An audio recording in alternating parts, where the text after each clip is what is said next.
Thank you so much, Alan. We did learn flexibility can also apply to travel.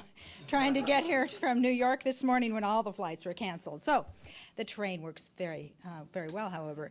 I appreciate your kind words, and I am delighted to be among the first to publicly congratulate the Family and Work Institute and the Society for Human Resource Management. Your partnership, I think, couldn't come at a better time, especially when businesses and their people are challenged to become more productive in a global marketplace that is essentially conducting business 24/7. Last week, I was in Davos for the World Economic Forum, and the theme this year was shared norms for the new reality. Not surprisingly, among those most interesting sessions that I attended focused on the workforce.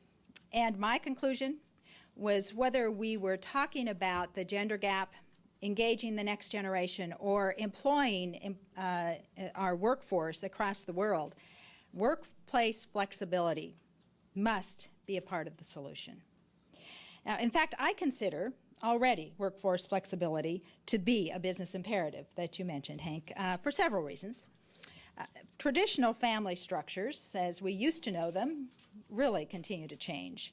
Today, only 1 in 6 U.S. families see dad go off to work while mom tends to the home front. And more than 40% of all working women today are primary breadwinners.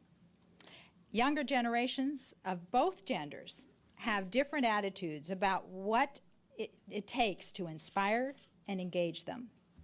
And older workers are looking actively for flexible options to stay employed. But perhaps the most important reason that workplace flexibility is a business imperative is because it produces better business results.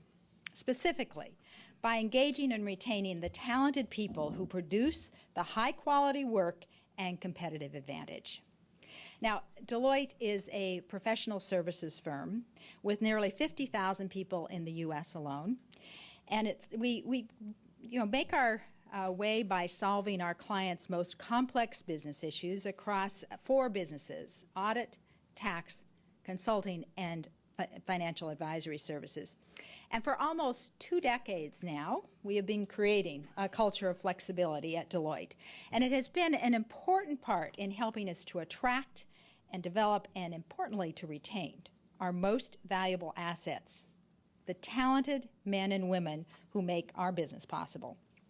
Now, during that time, it has helped us to become consistently recognized, as Alan mentioned, as one of Fortune's magazine's 100 best companies to work for, and a place on Working Mother magazine's Hall of Fame.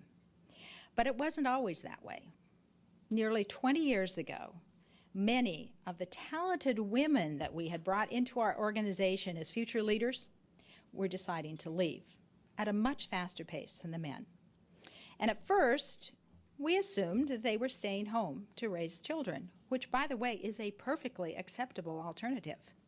But then we took the time to ask, and they told us very clearly that what they needed was more mentors, more meaningful and substantial assignments, and far greater flexibility.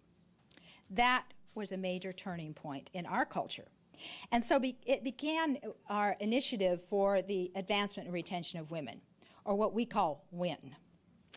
Its creation marked the beginning of a culture of flexibility at Deloitte. And I don't think that it's any coincidence that as our flexible workplace evolved, so did our ability to excel. So much so that Deloitte is now the largest private professional services firm in the world. And in making that journey, we also made an important discovery. It wasn't just women who wanted greater flexibility. Men did too.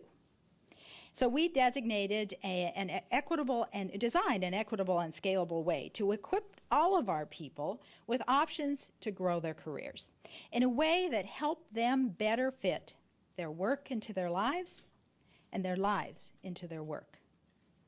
What might seem like a revolution, I would submit today, is more like an evolution. It's powered by the persistence of leaders. Our leaders at Deloitte Ellen Galinsky at FWI, and Hank Jackson at SHRM. They share a deeply held belief that good things come from empowering all of our colleagues with what they need to be successful. But an old approach to career development, the corporate ladder, was basically from the industrial era, kept getting in our way. In its premise that employees were essentially similar and therefore had similar needs no longer fit our new realities. So Deloitte adopted a much more agile, what we call corporate lattice. It better fits the world we find ourselves in today.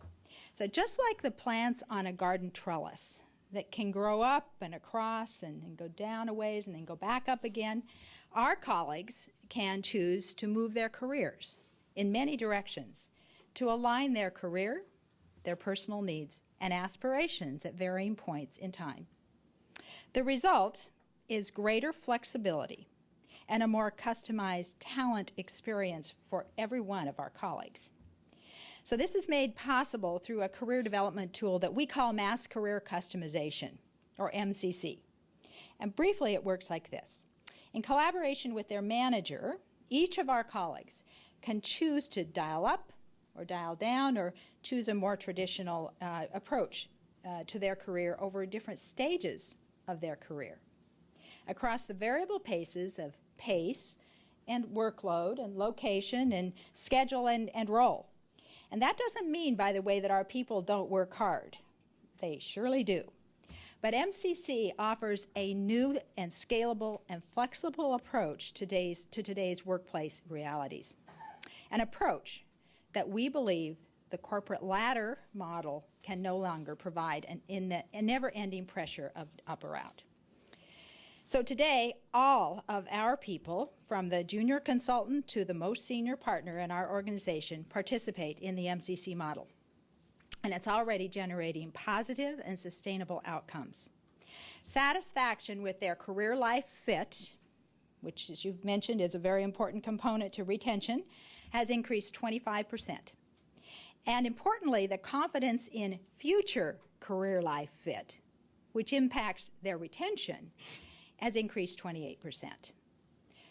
Nearly 90% of our people report greater flexibility in when and where they work. These outcomes would not exist if they were still stuck in the corporate ladder mindset of the past century. So where can we go from here? We or any business? Well, in my view, just as far as the flexibility of our thinking can take us. With the massive reset of our economy, businesses need fresh thinking, especially at a time when the world can be your office, and your office is always open for business. So I applaud today's announcement and wish this partnership every success in transforming the way businesses view and adopt workplace flexibility. Thank you very much.